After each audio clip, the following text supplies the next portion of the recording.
আসসালামু আলাইকুম। টাঙ্গাইলে চিকিৎসাধীন দুস্থদের পাশে বাংলাদেশ মুক্তিযোদ্ধা সন্তান সংসদ, তার খবর জানবো। তবে আপনি যদি যুদ্ধের জীবন চ্যানেলে নতুন হয়ে থাকেন, চ্যানেলটা অবশ্যই সাবস্ক্রাইব করবেন, পাশেই থাকবেন। টাঙ্গাইল জেনারেল হাসপাতালে অসুস্থ শীতার্তদের মাঝে কম্বল বিতরণ করেছে বাংলাদেশ মুক্তিযোদ্ধা সন্তান সংসদ টাঙ্গাইল জেলা ইউনিট।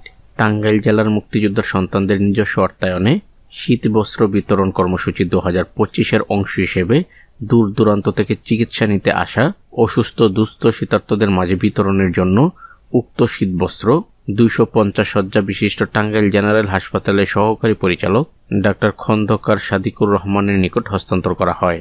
অনুষ্ঠানে প্রধান অতিথি হিসেবে উপস্থিত থেকে উক্ত মাসব্যাপী কর্মসূচির উদ্বোধন করেন 71-এর মহান মুক্তিযুদ্ধের অন্যতম সংগঠক বীর মুক্তিযোদ্ধা হামিদুল হক মোহন। এ সময় বিশেষ অতিথি হিসেবে উপস্থিত ছিলেন doctors association of Bangladesh Tangail জেলা শাখার সভাপতি ডাক্তার আব্দুল মতিন, বাংলাদেশ মুক্তিযোদ্ধা সন্তান সংসদ টাঙ্গাইল জেলা ইউনিটের সভাপতি হাজী মোহাম্মদ সাজ্জাদুল রহমান কোষ নবিশের নেতৃত্বে আরও উপস্থিত ছিলেন বাংলাদেশ মুক্তিযোদ্ধা সন্তান সংসদ কেন্দ্রীয় কমিটির নির্বাহী সদস্য ইঞ্জিনিয়ার মিজান। এছাড়াও আরও গণ্যমান্য ব্যক্তিবর্গ উপস্থিত ছিলেন। বাংলাদেশ মুক্তিযোদ্ধা সন্তান সংসদের পক্ষ থেকে বলা হয়, সেবামূলক এরকম কাজ করে যাওয়াটাই তাদের মূল আশা।